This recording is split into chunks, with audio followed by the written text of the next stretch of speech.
कि सारे जहां से अच्छा हिंदुस्तान हमारा, हम बुलबुले हैं इसके, ये गुलसिता हमारा, मजहब नहीं सिखाता आपस में बैर रखना, हिंदी है हम, वतन है हिंदुस्तान हमारा। आज सदन में हमारी बहन इकरा हसन ने वंदे मातरम को लेकर क्या जबरदस्त भाषण दिया है।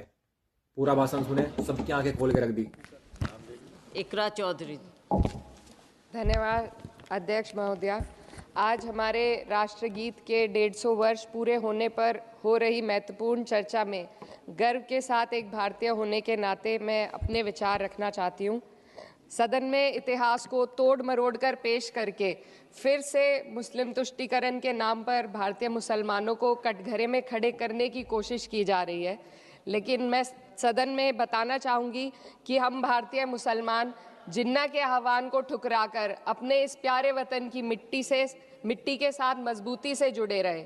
हमने महात्मा गांधी, बाबा साहब डॉक्टर भीमराव अंबेडकर, रविंद्रनाथ टैगोर जी, सुभाष चंद्र बोस जी, मौलाना अबुल कलाम आज़ाद, अशफाक उल्लाह खां साहब के विचारों को अपनाया। हम भारतीय मुसलमान इंडियंस बाय चॉइस हैं, बाय चांस नहीं।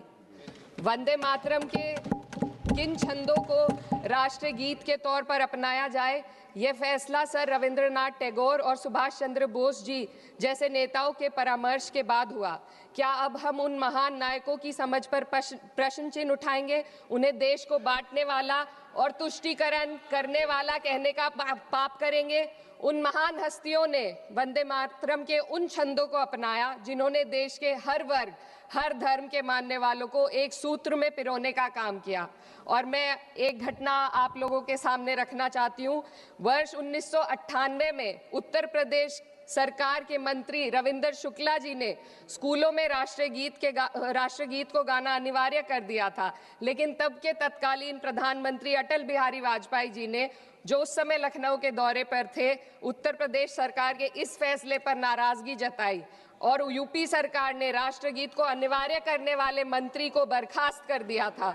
अब मैं सत्ता पक्ष से सवाल करना चाहूंगी,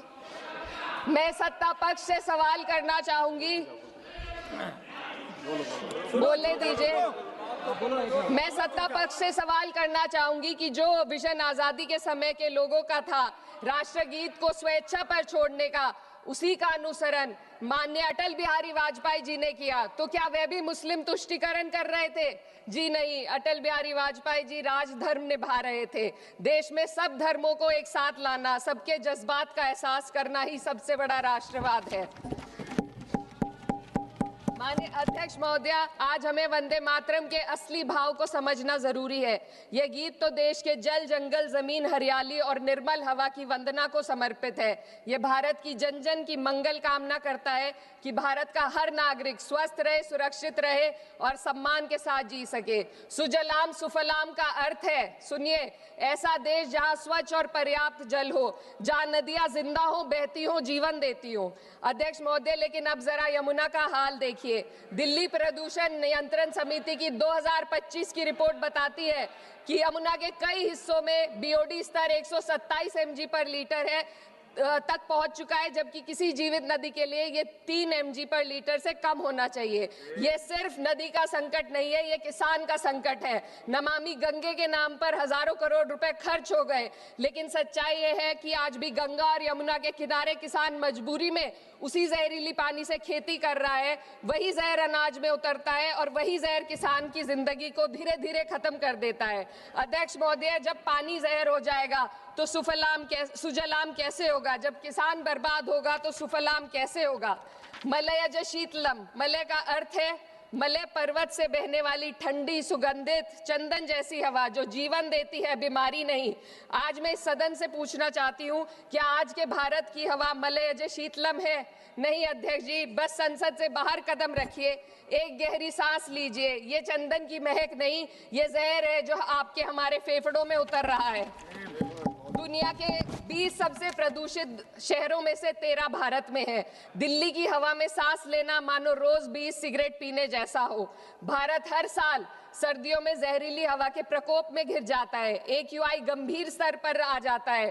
ठंडी हवा का सपना अब gas chamber, ma'am 2 minutes, gas chamber की हकीकत बन चुका है।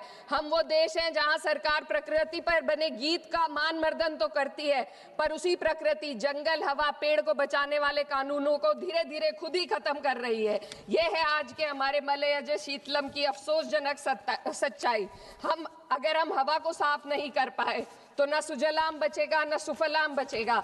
माननीय अध्यक्ष महोदया, सस्य श्यामलम का अर्थ है ऐसा देश जहां उपजाऊ जमीन हो, जहां खेत फसल से भरे हो और किसान कर्ज और निराशा में न डूबा हो। आज किसान सिर्फ मौसम से नहीं लड़ रहा, वह प्रदूषण, नीतियों की बेरुखी और सिस्टम की नाइंसाफी से लड़ रहा है।